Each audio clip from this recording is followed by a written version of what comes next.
ભગવાન પ્રત્યેનો પ્રેમ તમને અહીંયા લાવે છે, ઈશ્વર પ્રત્યેનો પ્રેમ તમને લઈ આવે છે. અને જે ભગવાન પ્રત્યેનો પ્રેમ લાવે છે ને એ રોજ આવે, 3 કલાક સવારમાં આવે, 3 કલાક સાંજે આવે, એક જગ્યાએ બેહીન કથા સાંભળે. બાકી જેને ભાવ નથી, ખાલી કંકોત્રી આવી એટલે મોઢું દેખાડવા જવું પડશે, એ અડધી કલાક માંડ આવે. એને અડધી કલાક તો બહુ થઈ ગઈ.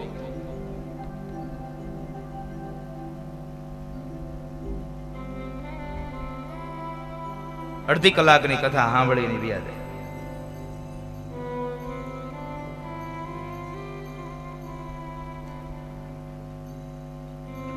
તો એવી આ ગાથા ભગવાન વિષ્ણુ કહે છે, જે જગ્યાએ મારા ગુણાનુવાદ ગવાય છે ત્યાં જઈ અને મારો વાસ થાય છે. મોક્ષની કથા વાત કરી એટલે શૌનકાદિક ઋષિમુનિએ સૂત નામના મહાપુરાણીને પ્રશ્ન કર્યો, બાપજી તમે એમ હમણાં કીધું કે માણસને આ મુક્તિ અપાવવા વાળો ગ્રંથ છે, સાથે એમ પણ કહ્યું મર્યા પછી પણ માણસને મુક્તિ અપાવે. તો મોઢે બોલેલી વાતો તો ચાલે નહીં, મોઢાની વાતો ન ચાલે. તમારી પાસે કોઈ એવો પુરાવો ખરો જેને લઈ અને અમને સંતોષ થાય કે મર્યા પછી પણ આ ભાગવતની કથા મોક્ષ અપાવે છે? સૂત નામના પુરાણી કહે છે, હા શૌનક, મારી પાસે એક ઉદાહરણ છે, એક પ્રસંગ છે, તમને કઈ બતાવું. એ પ્રસંગમાં મર્યા પછી પણ માણસને મુક્તિ અપાવે એની ગાથા છે. બહુ સુંદર પ્રસંગ છે. અને એ પ્રસંગ એટલે આત્મદેવ નામના બ્રાહ્મણની કથાનો છે. આત્મદેવ નામના બ્રાહ્મણની કથા છે. એનો દીકરો ધુંધુકારી, અને ધુંધુકારી મર્યો, પ્રેત બન્યો તો એની પાછળ કથા કરી એટલે એને મોક્ષ મળ્યો, એની કથા છે. અને એ સમયે તો બાપજી એક કામ કરો ને, આ આત્મદેવ નામના બ્રાહ્મણની જે કથા છે, આ કથા અમને પૂર્ણ ભાવથી કઈ બતાવો, અમને સંભળાવો આ કથા, જેથી કરી અને અમને પણ આ કથામાં ભાવ જાગે, પ્રેમ જાગે.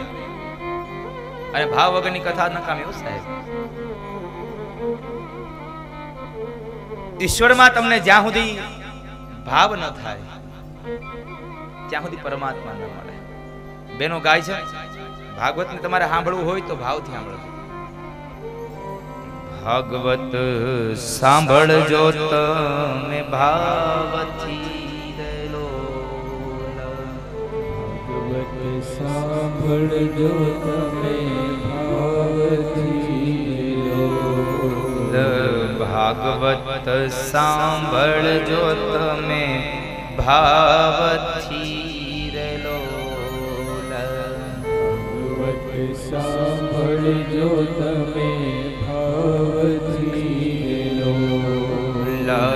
મોટો છે એનો મહિમાય રે ભાગવત સાંભળજો તમે ભાવથી રેલો.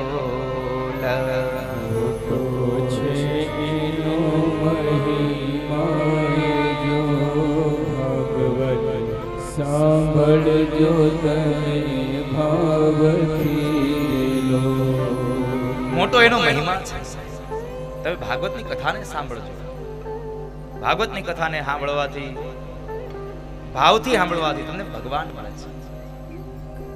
મહારાજ આ કથા અમને કહો ને, સાંભળો. શૌનક તમને કથા કહું. આત્મદેવ નામના બ્રાહ્મણની કથા છે. બહુ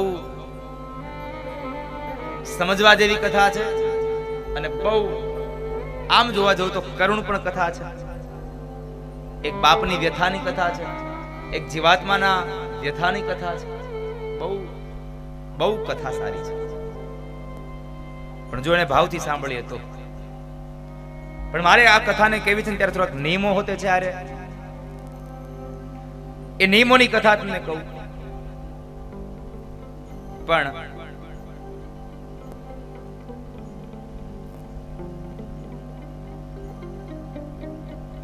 આત્મદેવની કથા તમને પેલા કહું. ભાગવતના મહાત્મ્યમાં બે કથાઓ બહુ મહત્વની છે. એક આત્મદેવ નામના બ્રાહ્મણની કથા અને એક વક્તા અને શ્રોતાના ગુણધર્મોની કથા. આ બે કથા બહુ દિવ્ય છે. પણ આત્મદેવ નામના બ્રાહ્મણની આ કથા છે ને બહુ સમજવા જેવી કથા છે. ખાલી સાંભળવા જેવી નહીં, આને સમજવા જેવી કથા છે. આને સમજશો તો મજા આવશે.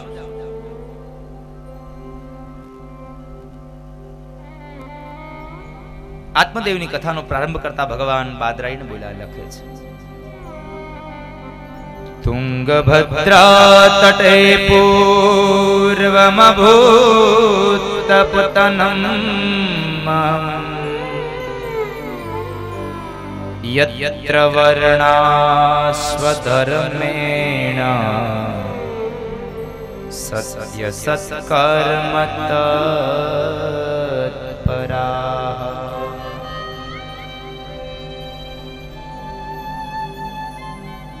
તુંગભદ્રા નદીના કિનારે એક ઉત્તમ શહેર છે અને આ શહેરની અંદર આત્મદેવ નામના બ્રાહ્મણ રહે છે.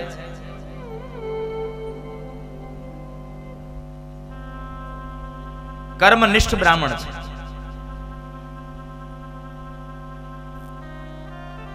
સત્ય કરે છે, સત્કર્મ કરે છે, તત્પર રહે છે કર્મમાં. એની પત્ની છે, એનું નામ છે ધુંધુલી. આત્મદેવ અને ધુંધુલી આ બે માં એટલો ફેર છે કે આત્મદેવ છે ભગવાનની ભક્તિ કરનારો માણસ છે અને ધુંધુલી છે ગામની નિંદા કરવા વાળી માણસ છે. લોક વાર્તા કરે, બીજાની તારી મારી કર્યા કરે.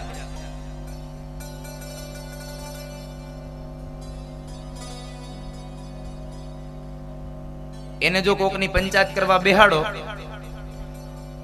હાંજે બેહાડી હોય ને હવારનો દિવસ ઉગી જાય ને તો એને ખબર ન પડે. નથી ઘણી વખત આપણે જાગરણ કરવા બેહતા ગામના ચોકમાં, રામ બરોબર જો ભગવાનનું નામ લીધું હોય તો એને ઉપાડે આખા ગામની. કેતો તો ને કેતી તી એમાં આખી રાત કાઢે. એ જાગરણ નથી થયું, ઉજાગરો થયો. ભગવાનના નામ લેશો ને તો કદાચ તમારું જાગરણ થશે.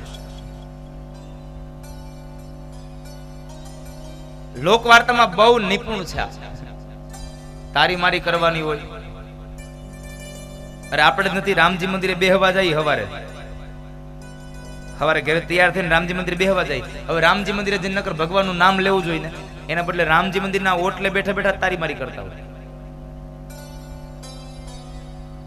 તાજા સમાચાર લઈને ઘરે આવે. દાદા બપોરે ઘરે આવવાનું ટાણું થાય ને ત્યાં તો વહુ બટા કહેતા હોય હમણાં અમારે નવા સમાચાર આવશે. કેમ? એ કે અમારા દાદા ચોરે ગયા છે ને, હમણાં કઈક લઈને આવશે નવું.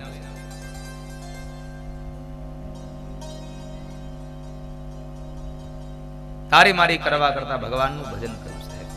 પણ ક્યાંથી લાગે આ હંસલો હરિભજનનો આળસુ ભોજનમાં હોશિયાર.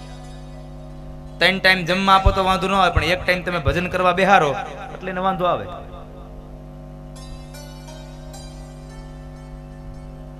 3 ટાઈમ ભોજનમાં વાંધો નથી આવતો. હા, એમ પછી તમે રોંઢે ફરી પાછું કઈક એને થોડોક નાસ્તો બનાવી ગયો તો એમાં એને કઈ એવું નહીં કે ન ખવાય. એ તો રોંઢે ઉપાડ કરી લે થોડો, ભલે ને સાંજે થોડોક મોડા જમશું. ખાવું તો જોઈ ને, ખાધા વગર થોડોક દેહ હાલે. જમવું તો પડે છે. આત્મદેવ બ્રાહ્મણને બધી વાતનું સુખ છે. પણ એક વખતના સમય આત્મદેવ બ્રાહ્મણ સવારમાં પોતાના આંગણામાં બેઠો બેઠો વિચાર કરે છે. બધી વાતનું સુખ છે પણ એક માત્ર મારે દીકરો નથી, એક બાળક નથી. શેર માટીની ખોટ છે અને એને લઈ અને આત્મદેવ બ્રાહ્મણ એટલા નિર્વશ બની ગયા છે, નિર્વશ બની ગયા કે નર્વસને લઈ અને માણસના મન પરનો સંયમ ગુમાવ્યો અને અંતે એક વિચાર નક્કી કર્યો કે દીકરા વગરનું જીવન જીવવું એના કરતાં તો લાવને આત્મહત્યા કરી અને મોતને ઘાટ વયો જાવ, જેથી કરી અને મારે આ દીકરા વગરનું જીવન ન જીવવું પડે.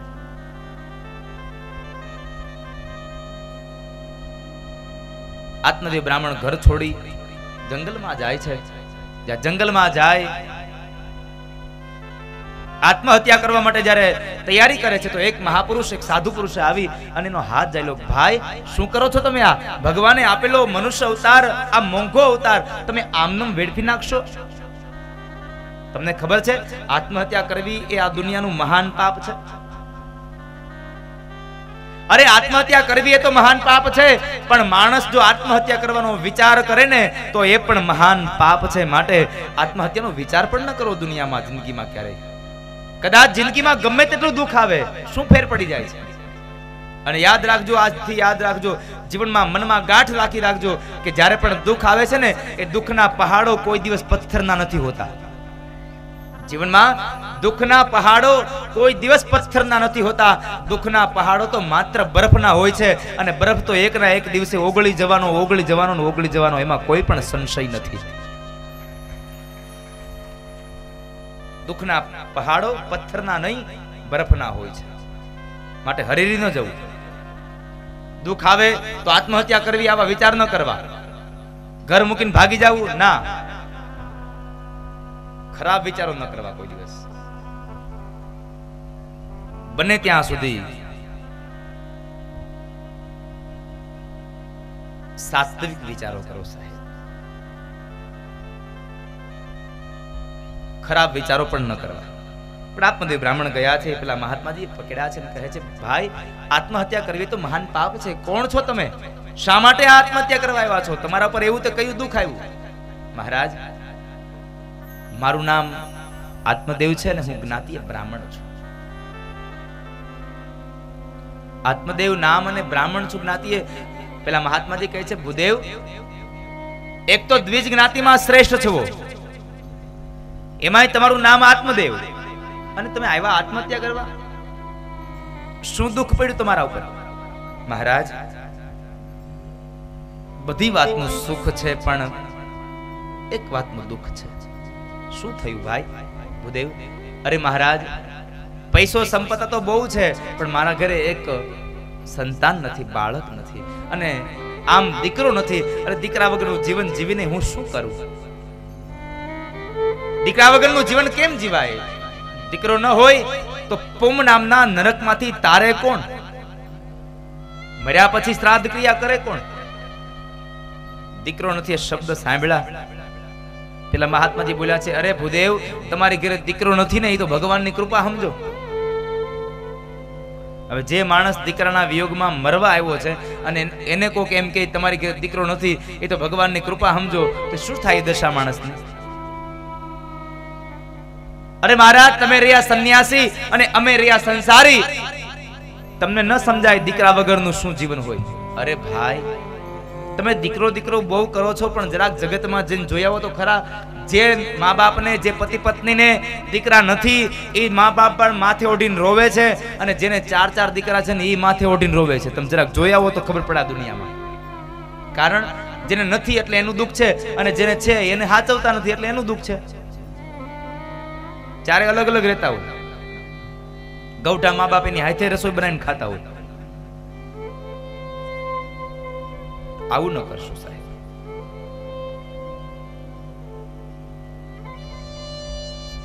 હું તો ક્યારેક ક્યારેક કોઈક જગ્યાએ પધરામણીમાં જાઉં ને તો મને આમ મારા અંદરથી મારું હૃદય દ્રવી જાય સાહેબ, કે માણસ શું કર્મ કરીને આવ્યા છે. માણસ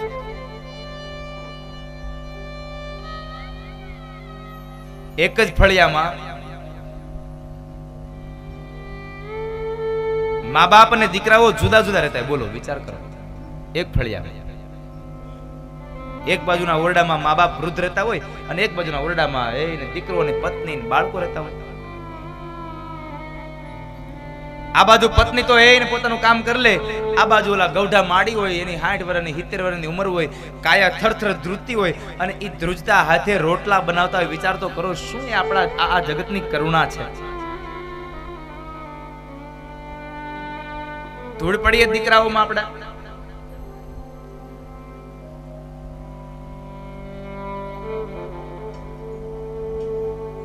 આત્મદેવ બ્રાહ્મણ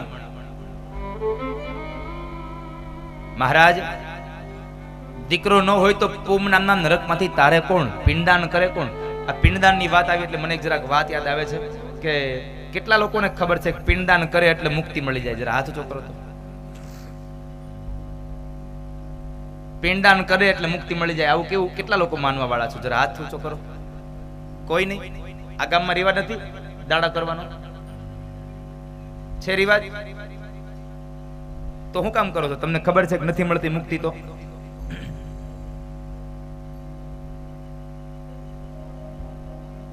પિંડદાન એ તો શાસ્ત્રોક્ત વિધિ છે, અને શાસ્ત્રથી જરાય પર થઈને વાત નથી કરતો હું. શાસ્ત્રની સાથે રહીને વાત કરું કે પિંડદાન કરીને આપણને મુક્તિ મળી જાય. એવું તો જવલ્લે બનતું હોય કદાચ કે મુક્તિ મળી જાય. પિંડદાન તો રાજા રામે પણ કર્યું હતું, ભગવાન રામે પણ કર્યું હતું મહારાજ દશરથનું. તો આપણે તો ક્યાં રામ છીએ, ક્યાં આપણા બાપ દશરથ છે? પિંડદાન તો કરવું જ રહ્યું. એની સાથે મારો કહેવાનો ભાવાર્થ છે,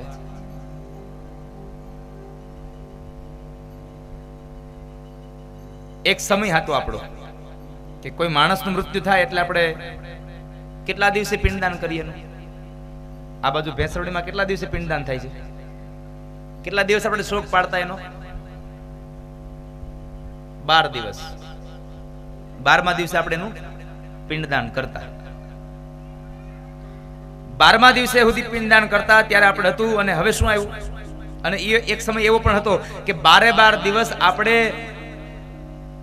ફળિયાની અંદર પાથરણા પાથરી અને બેસતા. આડોશી પાડોશી સગા સંબંધીઓ ગામના લોકો બધા આવતા અને હારે બેસતા, ખરખરો કરવા આવતા. અત્યારે શું થયું? 12 દિવસનો શોક વહી ગયો. હવે તો એક દિનનું આવ્યું બેસણું, ઈ 2 કલાકનું. 2 કલાકમાં બધાય નવરા. એમાં સિટીમાં જે બેસણા થવા માંડે ને એ તો બહુ મજા જોવાની. આપણે બેસણામાં જઈએ ને એટલે કોઈને કઈ બોલવાનું નહીં, કોઈને કઈ પૂછવાનું નહીં. ને ઓલા જે ગરદણી હોય આમ બેસી જાય સ્ટેચ્યુ જેમ. આપણે જઈને એને આમ કઈ બેસી જવાનું, પૂછવાનું નહીં દાદાને હું થયું. અને સારું છે બિચારા, નકર થાકી જાય. એક ની એક વાત કેટલી વાર કહેવાની?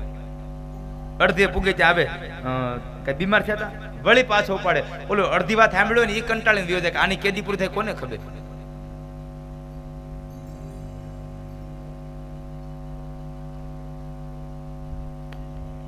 બે કલાકનું બેસણું થઈ ગયું. 12મે દિવસે પિંડદાન થતું ને એના બદલે પછી ધીમે ધીમે 9મે દિવસે આવ્યું, ધીમે ધીમે 7મે આવ્યું, ધીમે ધીમે ઓછા કરીને 5મે આવ્યું. હમણાં તો મેં એક જગ્યાએ 3જા દિવસે જોયું. આજ દાદા મરી ગયા, કાલ હુવાળું, પ્રમદી પાણી ઢોળ.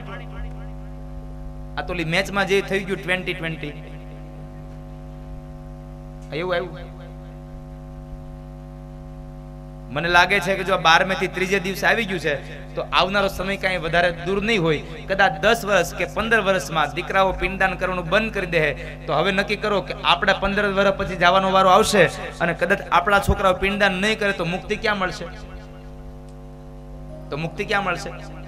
મહાપુરુષો કહે છે છોકરાઓ ઘઉંના લોટના, અડદના લોટના, ચોખાના લોટના પિંડ કરી કરીને પાણીમાં પધરાવે ને તને મુક્તિ મળે ન મળે એની અપેક્ષા કરવા કરતા ભગવાને તને આમ પંચમહાભૂતનો પિંડ આપ્યો છે ને, આ તારી જાતે જ આ પંચમહાભૂતના પિંડને ભગવાનના ચરણારવિંદમાં સમર્પિત કરીને વિયો જા. પછી દીકરો પિંડદાન કરે તોય ભલે, ન કરે તોય ભલે, તને મોક્ષ મળી જશે.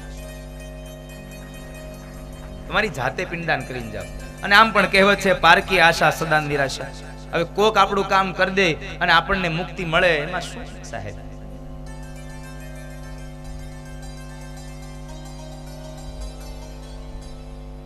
પણ આત્મદેવ બ્રાહ્મણ ન સમજ્યા. આત્મદેવ કહે છે બાપજી આપી શકતા હોય તો મને બાળક આપો અને કાં તો મને મરવા દો. સંત મહાપુરુષે એક પ્રસાદીનું ફળ આપ્યું.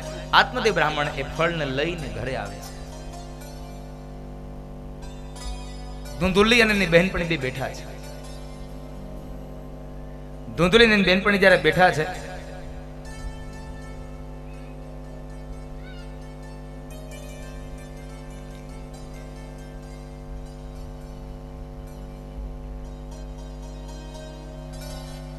આત્મદેવે આવી અને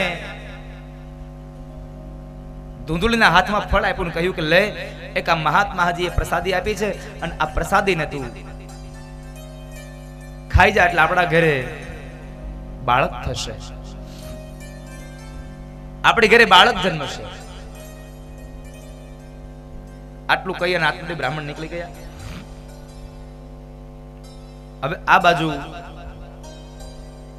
ધુંધુલીએ હાથમાં રાખેલું એ ફળ, અને એ ફળને લઈ અને ધુંધુલી વિચાર કરે છે, આ ફળ ખાવ ન ખાવ, ખાવ ન ખાવ. જો ખાઈશ તો હું ગર્ભવતી બનીશ, અને ગર્ભવતી બનીશ મારા ઉદરમાં બાળક આવશે તો મારે કેટલા પ્રકારના નિયમ રાખવાના, નહીં કાંઈ ખાવાય, નહીં કાંઈ પીવાય, નહીં ક્યાંય અવાય, નહીં જાય ક્યાંય જવાય, કેટલા મારે બંધનો લાગી જશે. ધુંધુલીએ બહુ વિચાર કર્યો. અરે આટલાથી વિચાર ઉભા રહી જાય તો વાંધો નથી. ધુંધુલી એમ કહે છે, કદાચ નહીં ને હું ને મારું દીકરું, મારું બાળક અમે ઘરમાં સૂતા હોઈએ અને ઘરમાં ઓચિંતી આગ લાગે તો મારે દોડીને બહાર જવું કે મારા છોકરાને બચાવવું? ન કરવાના વિચાર કરે ને એ આ જગતમાં ધુંધુલી છે. ખરાબ વિચારો જે કરે ધુંધુલી છે.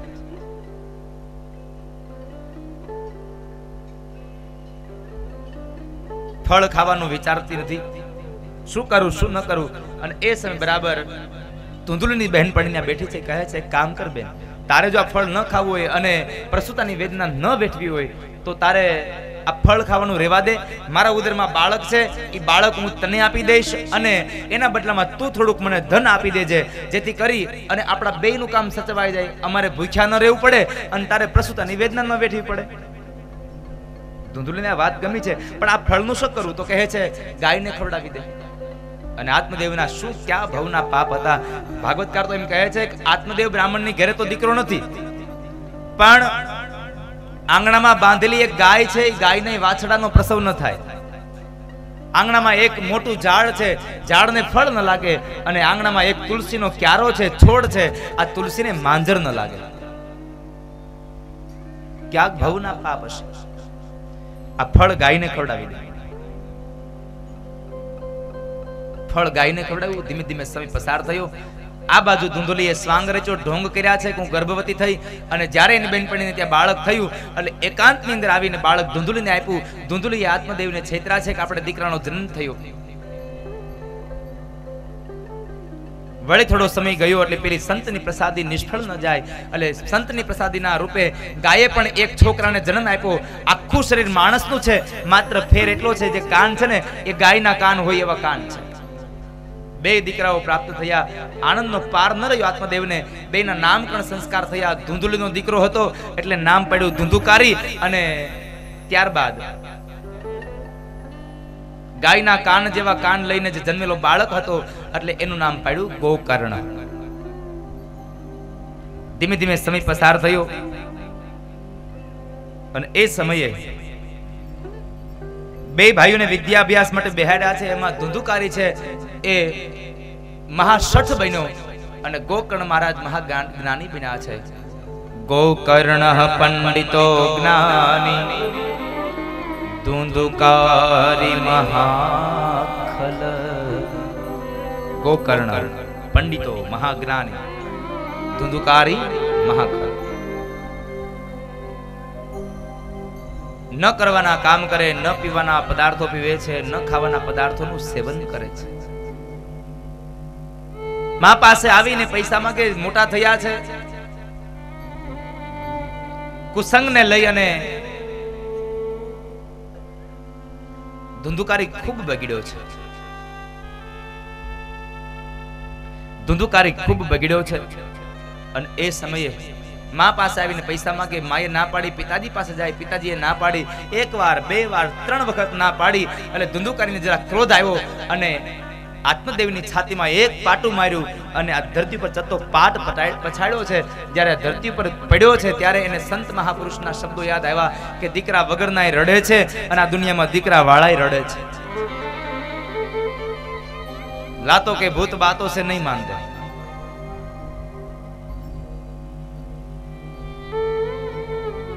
लातों के भूत बातों से नहीं मानते।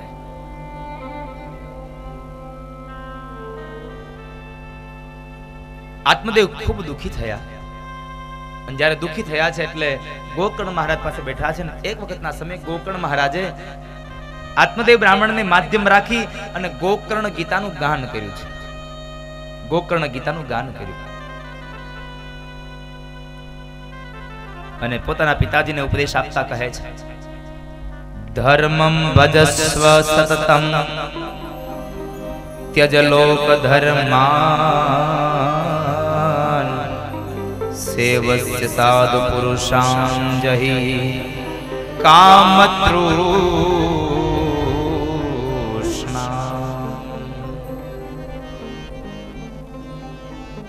हे पिताजी, હવે તમે આ સંસારને છોડો।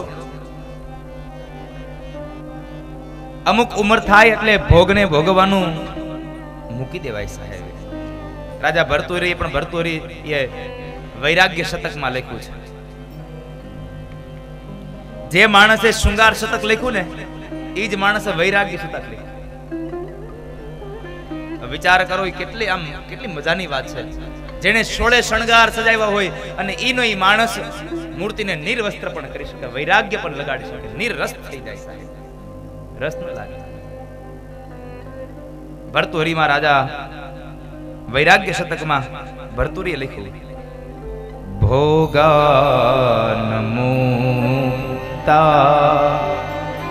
वयमेव भुक्ता कालो न यातो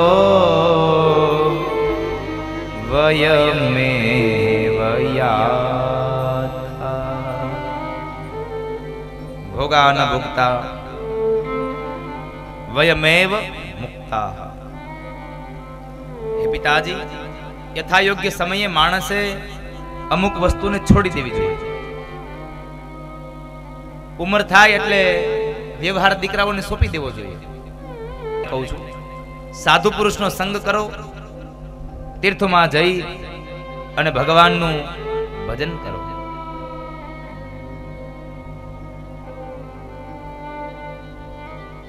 आत्मदेव ब्राह्मण घर छोड़ी निकली गया। पाछळथी धुंधुलीए खूब दुख भोग्યું અને એ દુખને લઈ અને ધુંધુલી પણ ઘરને છોડી અને જંગલના માર્ગમાં જઈ અંધારા કૂવામાં પડી આત્મહત્યા કરીને મૃત્યુ પામી છે। માં ને બાપ બે મૃત્યુ પામ્યા। હવે આત્મદેવ બ્રાહ્મણનો દીકરો ધુંધુકારી, હવે આ ધુંધુકારી મહાશટ છે। ન ખાવાના પદાર્થો ખાય, ન પીવાના પદાર્થો પીવે છે, ન કરવાના કર્મો કરે છે। 4 ગણિકા સ્ત્રીઓ સાથે સંગ કર્યો।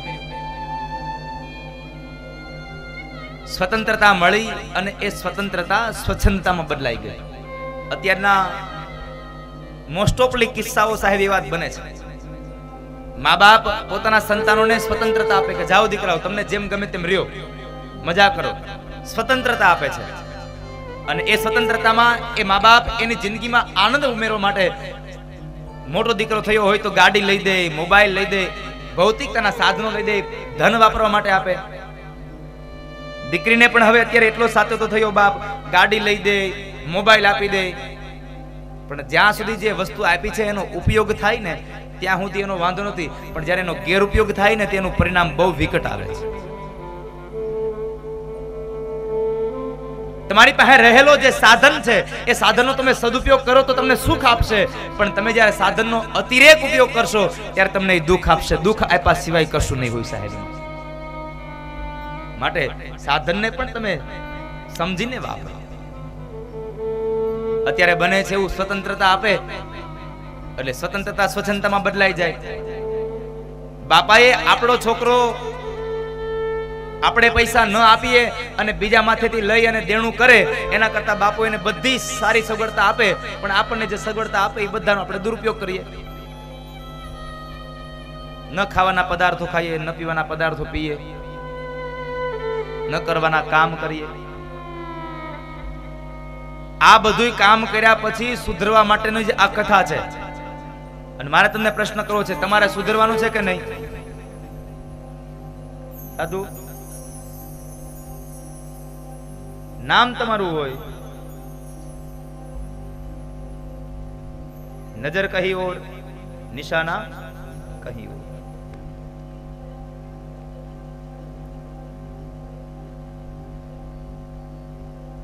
આ કથાને સુધારવા માટે બેહારી છે.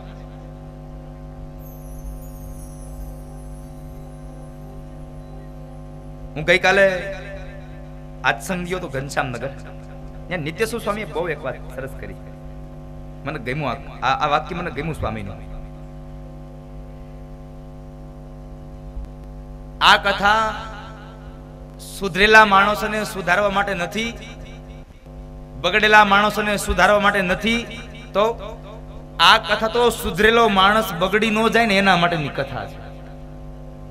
આ સ્વામીએ બહુ સરસ વાત કરી કે સુધરેલો માણસ બગડી ન જાય ને, બાકી બગડેલાને અમારે કઈ સુધારવા નથી અને અમારાથી કે સુધરેમ છે ને. અમને તો એટલી ખબર છે જે સુધરેલા છે ને બગડી ન જાય એટલે આ કથા કરવા નીકળ્યા છે. બહુ સરસ વાત કાલે સદગુરુએ કરી.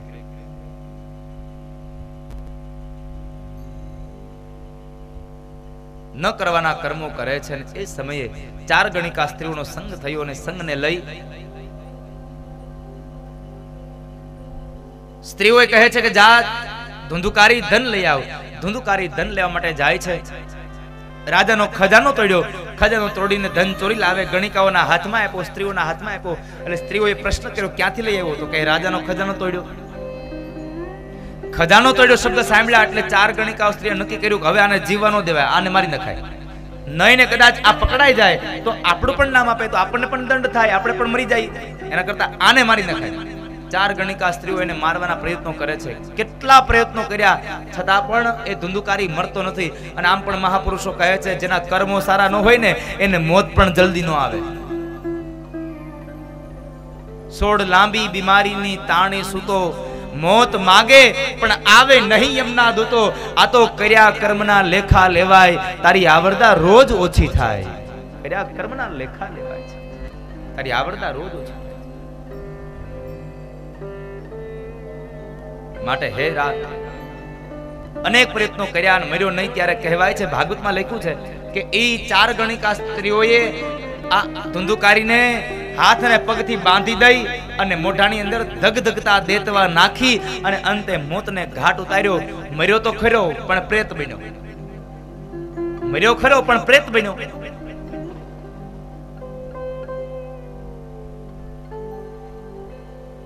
ધુંધુકારી મર્યો છે અને પ્રેત અવનીમાં બહુ દુઃખ થાય.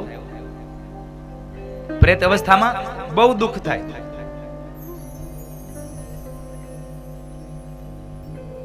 ભૂખ લાગે પણ જમી ન શકો, તરસ લાગે પણ પાણી પી ન શકો, નીંદર આવે તમે સૂઈ ન શકો. કેટલી યાતના.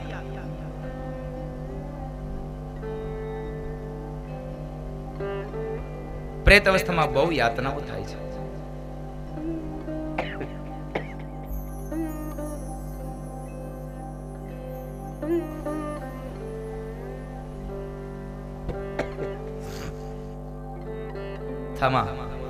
બહુ બધી યાતનાઓ થાય.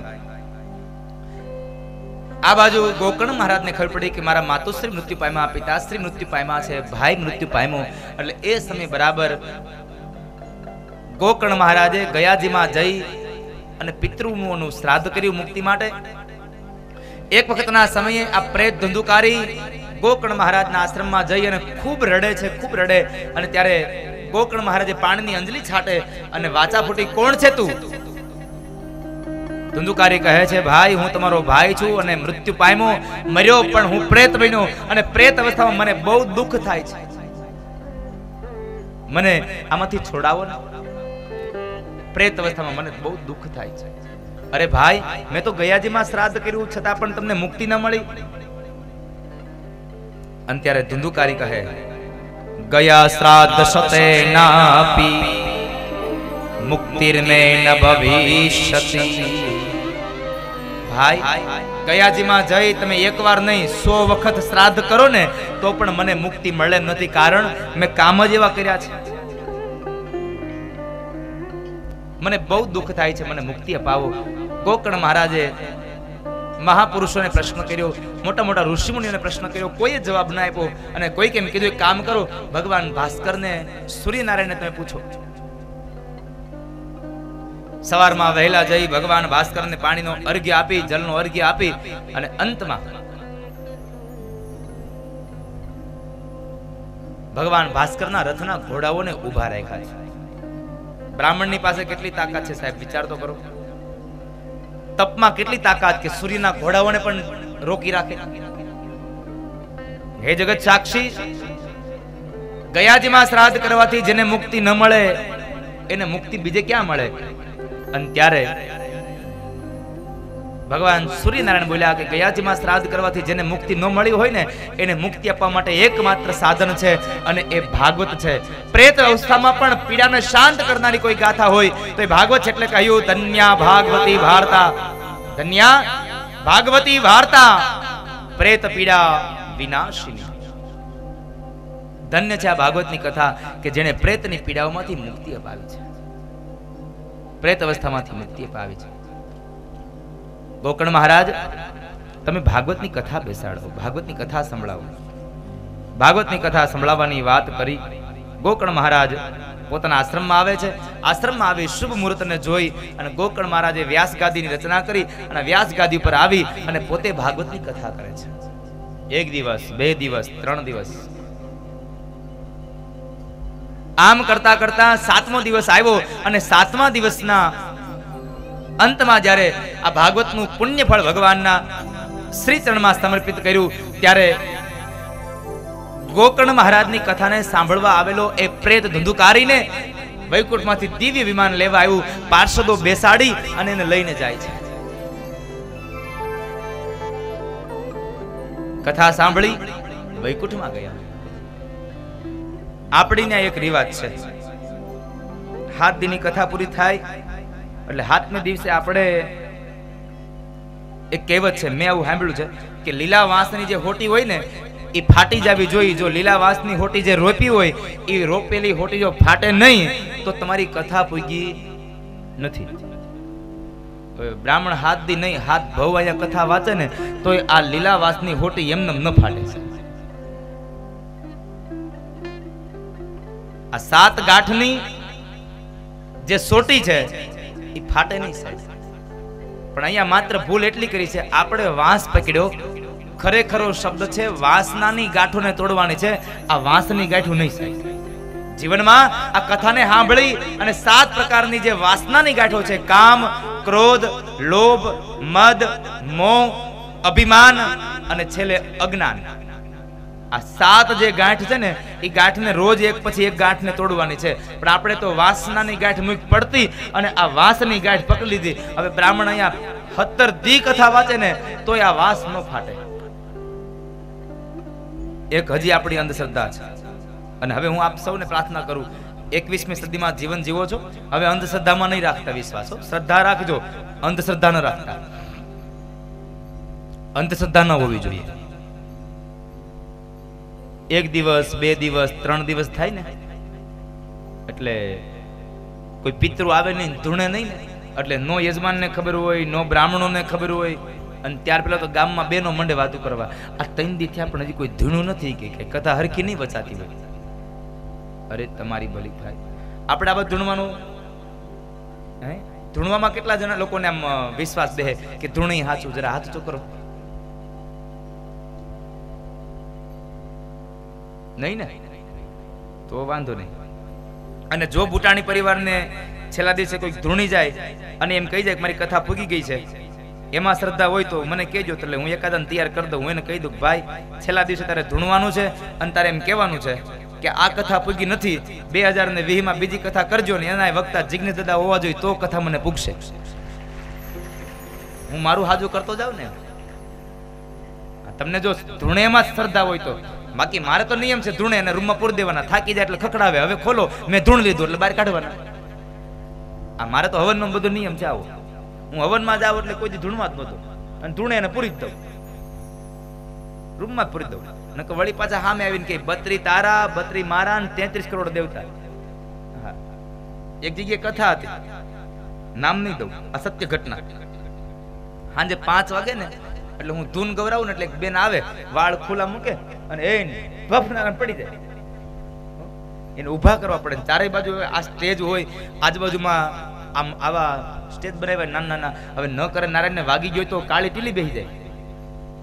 એટલે મેં ઓલા બાપુને કીધું, મેં કીધું બાપુ તમારા બેનને જરાક કયો આમ પડી ન જાય, આ વાગી જાય તો હેરાન થઈ જશે.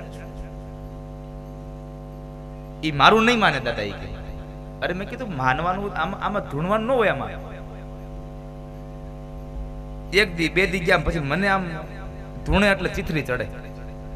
કેમ તમે ઓલી ગરોળીને જોઈ તમે ભાગો એમ કોક ધૂણે એટલે મને ભાગવું ગમે નથી. કાંઈ એને ભગાડવું ગમે ને કાં મને ભાગવું ગમે.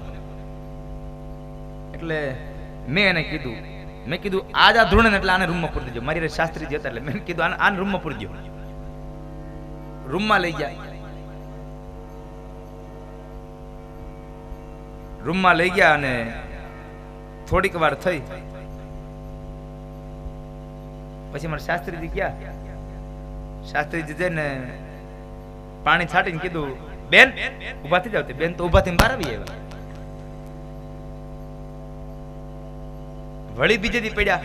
એટલે મેં કીધું આમ નહીં માને, આના અહીં લાવો. મેં વ્યાસપીઠ અહીં બોલાવ્યા, અહીં આવો. મેં કીધું કોણ છો? ચીકોટા નાખીને કે હું ખોડિયાર. ઓહો માતાજી તમને ભલું કરો, પણ તમે આટલા બધા ચીકોટા હે ને નાખો છો? નાખું જ ને. મેં કીધું હું કામ નાખો છો? નહીં કહું. લ્યો આવા જવાબ આપે, નહીં કહું. મેં કીધું તમે ખોડિયાર છો એની સાબિતી હું ખોડિયાર જ છું. મેં કીધું કામ કરો, તમે મને એક ચપટી દાણા ભરજો ને એમાં 16 દાણા દો.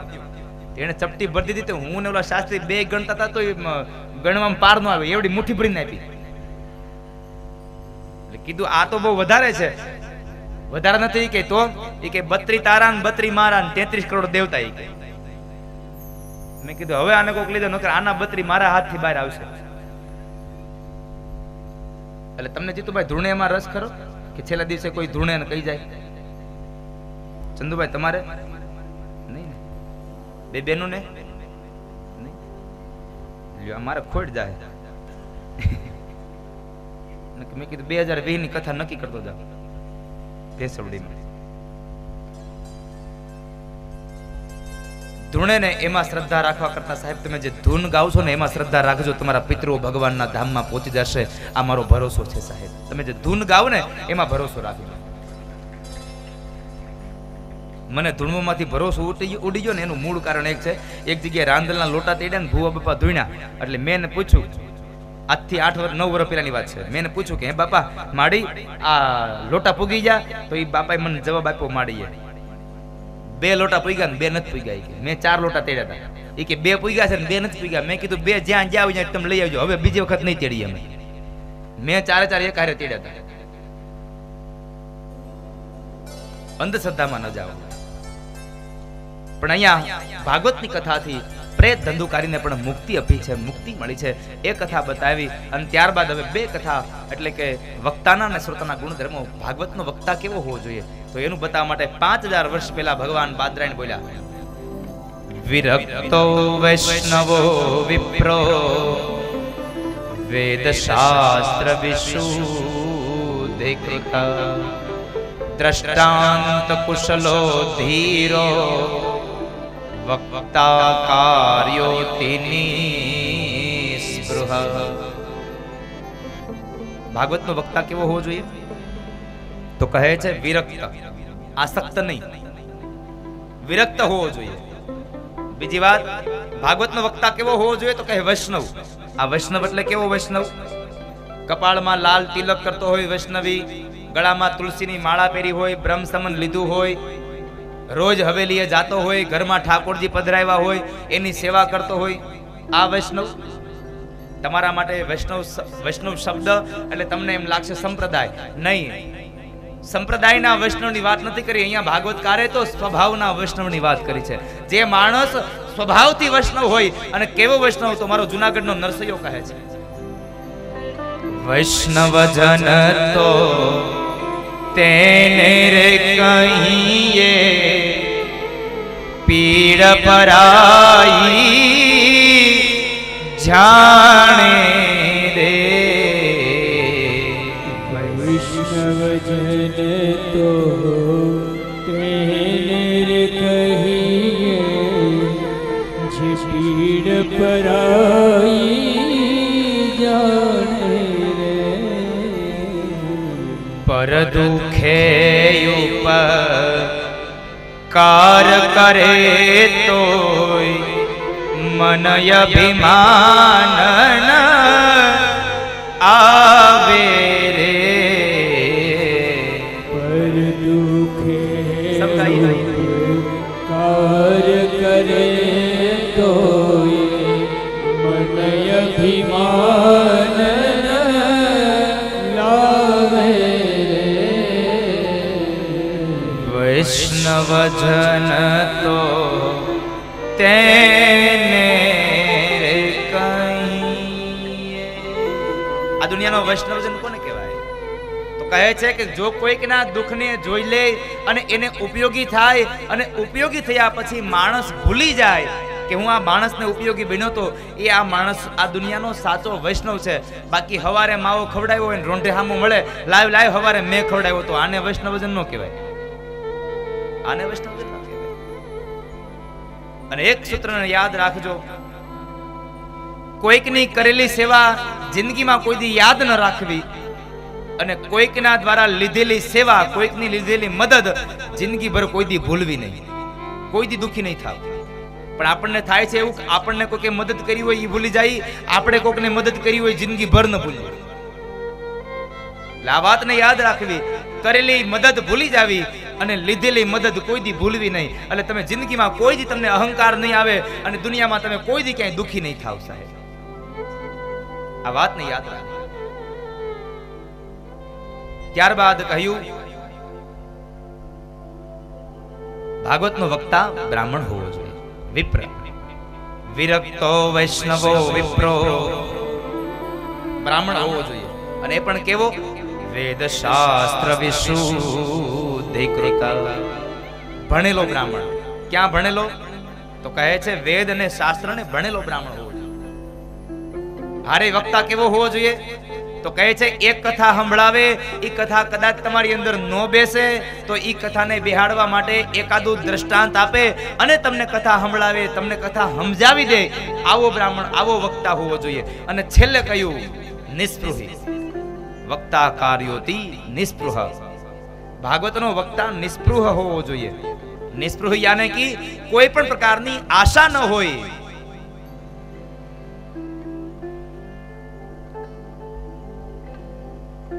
અપેક્ષા ન રાખે, જે સંતોષી છે એવો વક્તા હોવો જોઈએ. આ વક્તાના ગુણધર્મો બતાવ્યા. હવે શ્રોતાના ગુણધર્મો. શ્રોતાએ શું કરવાનું? તો ભાગવત કહે છે, સાંભળજો, હવે તમારા માટે આવ્યું છે. કામમ ક્રોધમ મદમ માનમ મત્સરમ લોભમેવ ચ દંભમ મોહમ તથા દ્વેષમ દુર્યેચ કથાવ્રતિ. 7 દિવસની કથાને સાંભળી કામ, ક્રોધ, લોભ, મદ, મોહ, મત્સર, ઈર્ષા આ બધું છોડી દેજો. બુટાણી પરિવારના, યજમાન પરિવારના સભ્યોને મારી વિનંતી છે, કદાચ રસોડામાં ઘીના ડબ્બા ઊંધા વળી જાય ને તો આ 7 દિવસ માટે ક્રોધ ન કરતા. કારણ મહાપુરુષો કરે છે કે તમારું 3 દિવસનું કરેલું સત્કર્મ અને તમારો એક ક્ષણનો ક્રોધ આ 3 દિવસના સત્કર્મને ધોઈ નાખે છે. માટે આવડા મોટા સત્કર્મના પુણ્યને ધોઈ નાખે એટલા માટે આપણે ક્રોધ ન કરવો. મારી પરિવારને 2 હાથ જોડી અને વ્યાસપીઠથી પ્રાર્થના છે કે બુટાણી પરિવારના સભ્યો આ 7 દિવસ માટે કોઈ દિવસ ક્રોધ ન કરતા. બની શકે તો જિંદગીભર માટે ક્રોધ મૂકી દેજો, એટલે આ બાજુ નિરાશ થઈ જાય કે હમણાં ખીજા હે. ક્રોધ મૂકી દેવું, દંભ અભિમાન મૂકી દેવું. આ કથા મેં કરી છે, આવું અભિમાન ન કરશો. બસ માત્ર એટલો ગર્વ કરજો કે મારા ઠાકુરે મારા પિતૃઓના પુણ્યના પ્રતાપે આ કથાનો મુખ્ય યજમાન મને બનાવવામાં આવ્યો, મારા દ્વારા મને નિમિત્ત બનાવ્યો, એટલે હું ભાગ્યશાળી છું. ગર્વ અનુભવવો, પણ જિંદગીમાં કોઈ દી અભિમાન ન કરવું. સારું કામ થાય તો ગર્વ કરવો, અભિમાન ન કરવો. અભિમાનથી માણસ હારી જાય છે અને અભિમાન એ માણસનું પતનની નિશાની છે. ત્યારબાદ આ ધર્મના કાર્યમાં લોભ ન કરવો. આ ધર્મનું કાર્ય છે, કદાચ 2 રૂપિયા વધારે વપરાઈ જાય તો ભલે વપરાઈ જાય, ભગવાન ગમે ત્યાંથી તમને પાછા આપશે. કારણ કોઈનો ભાર ન રાખે મુરારી, વ્યાજ સહિત પાછું આપે વનમાળી. માટે જિંદગીમાં કોઈ દિવસ ધર્મના કાર્યમાં લોભ ન કરવો. ધર્મ તો કરવો જ, પણ લોભ ન કરવો. પણ આપણે જયારે ધર્મની વાત આવે ને ત્યારે જ આપણા હાથ જકડાઈ જાય. હા, તમને દાન દેવાનો વારો આવે ને તો તમારા હાથ ટૂંકા થઈ જાય. લેવાનો વારો આવે તમે આમ આમ ઉભાવો, આમ આવા દો.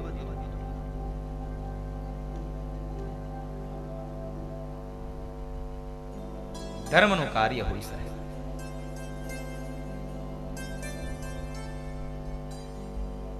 તમે લોભ ન કરવો. અને તમે જો ધર્મમાં લોભ કરશો એટલે ભગવાન તમને કોઈ દી નહીં દે. કારણ હું બહુ સ્પષ્ટતાથી કહું, ઈ ગાંડો નથી. ભગવાન જરાય ગાંડો નથી કે તમે એને કઈ કયો નહીં, તમારું માની જાય ને તમને આમ આપી, તમે ક્યાંય આપો નહીં છતાં આપી દે. ના, આપણે એ જ કરી છે ને. જુઓ, ભગવાન પાસે માગીએ કઈ રીતે, હે ભગવાન મારું આ કામ થઈ જાય ને તો હું તમારું આમ શ્રીફળ વધેર નાખી. ભગવાન કહે છે પેલા શ્રીફળ વધેર તો થા, તો મને એમ થાય કે હું આનું કામ કરું. પણ આપણે તો માનતા જ એવી કરી મારું થાય તો તમારું થાય. આપણું ન થવું. ભગવાન પાસે પ્રાર્થના કરો, પણ નિરપેક્ષ ભાવનાથી પ્રાર્થના કરો. તમારે આપવું હોય તો આપજો, ન આપવું તો કઈ વાંધો નથી. તમે જે આપ્યું એમાં હું રાજી રહીશ. પણ આપણે તો પ્રાર્થના કરીએ કેવી, હે માતાજી મારો ચાવીનો જોડો જડી જાય ને તો હું 2 દીવા કરે. હા, તેજુરીની ચાવી ક્યાંક મુકાઈ ગઈ હોય માતાજીના 2 દીવા માને, એને ધંધે લગાડે, એને રોડે ચડાવે. હવે તમે ગોતો, અને એમાંય જો ન જડે ને તો આપણે 2 દીવા ન કર્યો. કારણ કે આપણે કીધું હોય જડી જાહે તો કરે, જો ન જડે તો તમે 2 દીવાની રાહ જોતા નહીં. મને મનાવવા માનતા માને, મને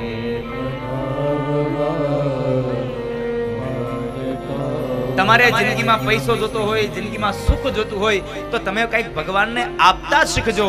તમે ભગવાનને આપશો તો ભગવાન તમને આપશે. 2-5 ફૂલ લઈ મંદિરે આવે, મને મનાવવા માનતા માને. 5 ફૂલ લઈ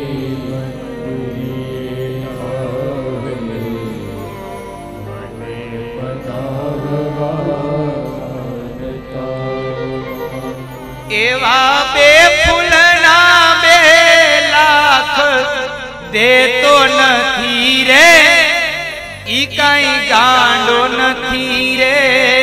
એવા 2 ફૂલના 2 લાખ દેતો નથી રે, ઈ કઈ ગાંડો નથી રે. ગાંડો ગાંડો નથી રે, ઘેલો ઘેલો નથી રે. ગાંડો ગાંડો નથી રે, ઘેલો ઘેલો નથી રે. કોઈનો છેતરો છેતરાય એવો સસ્તો નથી રે, ઈ કાંઈ ગાંડો નથી રે. કોઈનો છેતર્યો છેતરાય એવો સસ્તો નથી રે, ઈ કાંઈ ગાંડો નથી રે. ભગવાન કહે છે 2 ફૂલ લઈને મારી પાસે આવો અને 2 લાખ માગી જાઓ અને હું તમને 2 લાખ આપી દઉં. એવો હાવ ગાંડો નથી. એટલે ભગવાન કહે છે લોભના ધર્મના કાર્યમાં ક્યારે લોભ ન કરો.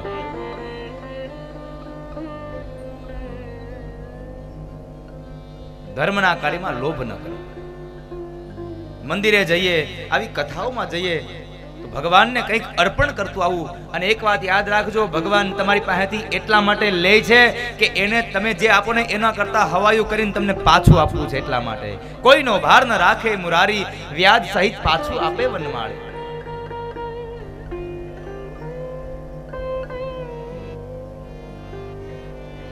કોઈનો ભાર ન રાખે. માટે ધર્મના કાર્યમાં લોભ ન કરશો. ત્યારબાદ બની શકે તો ઉપવાસ રહીને કથા સાંભળવી. ભૂખ્યા રહેતા હોય તો પછી સવારમાં 9 વાગ્યાથી તમને બટાટાની સૂકી ભાજી સાંભળવા માંડે તો તમારે ઉપવાસ કરવો નહીં. બીજી વાત, એક આસને બેસીને કથા સાંભળવી. એક આસન એટલે આજ તમે બેઠા છો ન્યાજ કાલ બેહવું, આવું નો અર્થ કરતા. નકર કાલ તમે મોડા આવશો અને તમારી જગ્યાએ કોઈ બેહી ગયો છે એને ઊભા કરશો. ઊભા થાવ, દાદાએ કીધું છે એક જગ્યાએ બેહવાનું. તમે તો એને તમારી મોજમાં ગમે તે આવો ના. એક જગ્યા એટલે તમે કથા મંડપમાં આવો ને જ્યાં જગ્યા મળે ત્યાં બેહી જાઓ. બેઠા પછી કથાની આરતી ન થાય, પ્રસાદ ન વેચાય ત્યાં સુધી ઊભા ન થાવ. એને એક આસને કહેવાય. અહીંયા તો હું જઈ બોલાવું એટલે એને હડેડાટ. કોણ જાણે ઘર કેદુનું દુબળું પાતળું પડી ગયું હોય, એકલું પડી ગયું બિચારું. પણ હું હંમેશા કહેતો રહું છું કે જે ભગવાનની પ્રસાદ લીધા વગર ના જાય ને ઘરે બીજો પ્રસાદ મળે.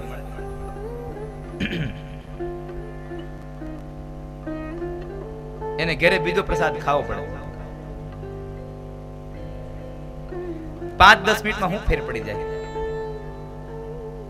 એક આસને બેસીને કથા સાંભળવી. બની શકે તો ગૌમુખીને માળા લેતું આવું, હારે ભગવાનના નામનું રટન કરતું જવું.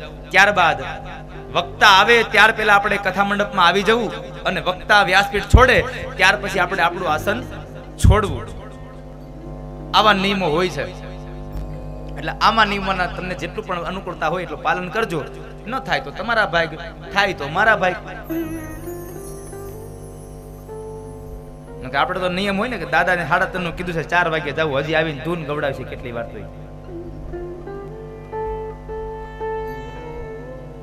એટલે બે પ્રકારના આ વક્તાઓના આ શ્રોતાઓના ગુણધર્મો બતાવ્યા. અને હું કથામાં કહેતો રહું છું, શ્રોતા બે પ્રકારના, બે શબ્દોથી વપરાય, શ્રોતા અને સોતા.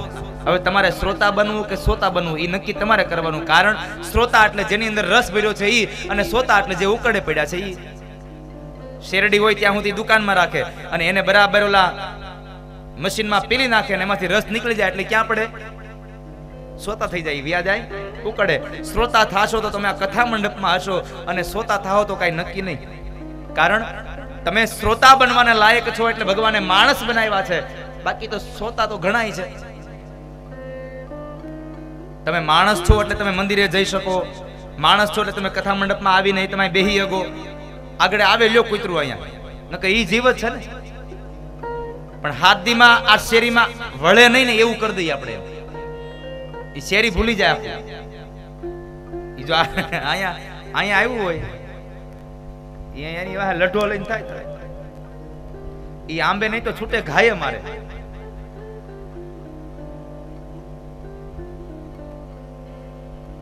હેઠે હુતું છે તો એનો ઉદ્ધાર થઈ ગયો. ઈ કોઈક જીવડો હશે હારો, એનો ઉદ્ધાર થઈ ગયો.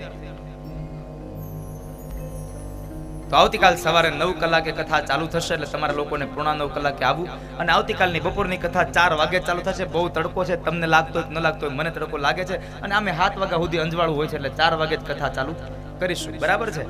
કારણ કે 2 ટાઈમની કથા છે અને 2 ટાઈમ એટલે 7 કલાક બોલવાનું છે ને 7 કલાક બોલવાનું એટલે તમને તો એનો અનુભવ ન થાય, કારણ કે તમારે મૂંગા મોઢે બેહવાનું. એટલે આવતીકાલ સવારે 9 થી 12 અને બપોર પછી 4 થી 7 નો ટાઈમ રહેશે. અનુકૂળતા આવશે તો 7:30 વાગશે અને અનુકૂળતા નહીં આવે તો 7:45 વાગે બંધ થઈ જાય. આપણે આમાં ક્યાં પૈસા ભરવા? આ ટાટર પાડ્યું, મજા આવે ત્યાં સુધી કથા કરશું. થાકી જાવ તો એક દી બપોર પછી આરામ રાખશું, નહીં વાંચી કથા.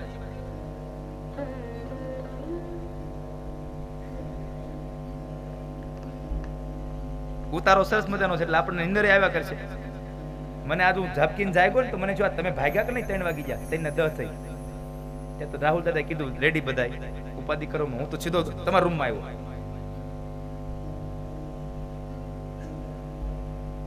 અને આપ સૌને મારી એકલી પ્રાર્થના છે, જો કે મારે નકર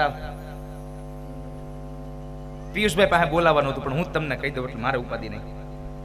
ઉતારે મળવા માટે રાત્રે 8:30 વાગ્યા પહેલા મહેરબાની કરીને સવારમાં બપોરે કોઈ આવું નહીં. પછી તમને ન્યા આવો નીચે તમને પાછા કાઢી મૂકે અને તમારું દિલ દુભાય. એના કરતા હું આપને પ્રાર્થના કરું છું, રાત્રે 8:30 વાગ્યા પહેલા મારા ઉતારે કોઈ પણ યજમાને કોઈ પણ વ્યક્તિએ મને મળવા માટે આવવાની મનાઈ છે. અને કારણ કે હું અહીંથી ત્યાં જાઉં પછી હાવ ફ્રી હોઉં છું એટલા માટે. હાવ નવરો હો એટલે મારે તમને મળી ન શકાય, એટલે તમે લોકોને રાત્રે 8:30 વાગે બધાને આવવાની છૂટ, 8:30 વાગ્યા પછી હો ને, ત્યાર પહેલા નહીં. આવો આજના દિવસની કથાને મારે અહીંયા વિરામ કરવો છે, પણ વિરામના સમયે 2 મિનિટ માટે ભાવ છે, પ્યાર છે ગાઈએ. હરે રામ રામ રામ સીતા રામ રામ રામ, હરે રામ રામ સીતા રામ રામ, હરે રામ રામ રામ સીતા રામ રામ રામ, હરે રામ રામ. सब लोग गाइए भाव. हरे राम राम राम सीता राम राम राम,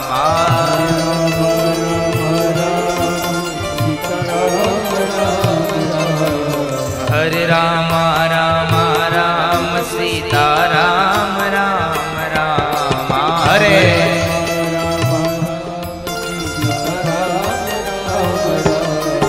हरे राम हरे राम राम राम सीता राम राम राम,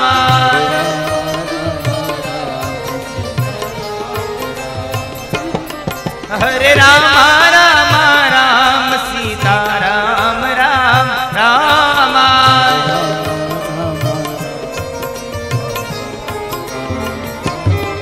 हरे राम राम राम सीता राम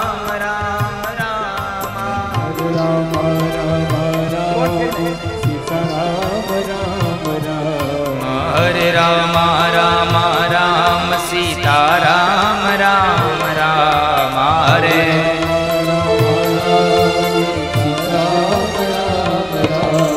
हरे राम राम राम सीता राम राम राम,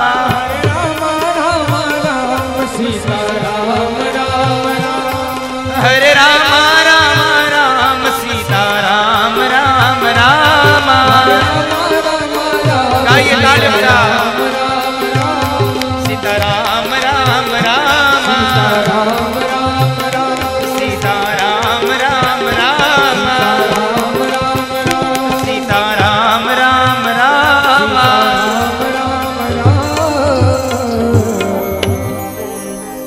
हरे राम राम राम हरे हरे, हरे कृष्ण हरे कृष्ण, हरे राम राम राम हरे हरे, हरे कृष्ण कृष्ण कृष्ण हरे हरे, हरे राम राम राम हरे हरे, हरे कृष्ण कृष्ण कृष्ण हरे हरे. जय जय श्री राधे, जय जय श्री राधे, जय जय श्री राधे.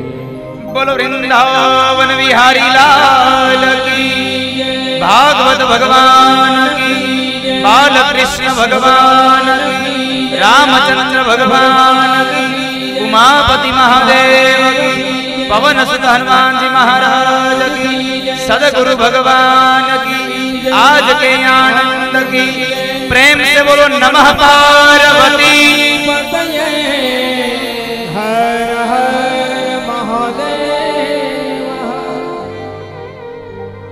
આજના દિવસની કથાને વિરામ આપતા ભગવાનના વાંગમય સ્વરૂપ એવા ભાગવતજી મહારાજના ચરણોમાં, મારા માતા પિતા, મારા ગુરુ મહારાજ એમના ચરણોમાં, અહીં પધારેલા વડીલ માતા પિતાઓ તેમજ જીવ માત્રના હૃદય કમળમાં બિરાજમાન પરમ તત્વ દિવ્ય આત્માને વ્યાસપીઠથી મારા વંદન. આપ સૌને મારા જય શ્રી કૃષ્ણ, રાધે રાધે.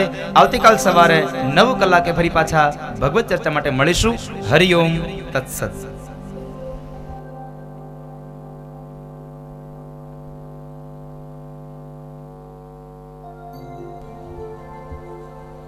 હલો, રાધે રાધે. શ્રીમદ ભાગવત જ્ઞાન યજ્ઞ મહોત્સવનું જ્યારે બુટાણી પરિવારના આંગણે આવું ભવ્યાતિ ભવ્ય અને દિવ્ય આયોજન થયું છે, ત્યારે આ આયોજનને વધુ સફળ બનાવવા માટે, આપણા સૌનો ઉત્સાહ વધારવા માટે આસપાસના ગામોથી, સુરતથી અને અન્ય જગ્યાએથી ઘણા બધા માનવંતા અને મોંઘેરા મહેમાનો આપણી વચ્ચે ઉપસ્થિત થયા છે. એમને આપણે સન્માનિત કરવા છે. અને ત્યારબાદ આરતી અને ત્યારબાદ શાસ્ત્રીજી કથા મંડપ છોડે અને ત્યારબાદ આપણે પ્રસાદ લેવા જવું છે, એની આપણે નોંધ લઈએ. સન્માનિત કરવા માટે યજમાન જીતુભાઈ, ચંદુભાઈ અને વિનુભાઈ આ ત્રણેય સ્ટેજ ઉપર આવશો. આપના હાથે આ મહેમાનોને સન્માનિત કરવા છે. આ ત્રણેય ભાઈઓ સ્ટેજ ઉપર દાદાની પાસે આવશે અને દરેક મહેમાન કે જેમનું નામ અહીંયાથી લેવામાં આવે છે એ મહેમાન સ્ટેજ ઉપર આવશે. દાદા એમને સન્માનિત કરશે અને સાથે સાથે યજમાન પરિવાર પણ એમને સન્માનિત કરશે. જે મહેમાનોના નામ અહીંયાથી લેવામાં આવે છે એ મહેમાનો ખૂબ ઝડપથી પોતાના ક્રમ અનુસાર સ્ટેજ ઉપર આવે. આપણી વચ્ચે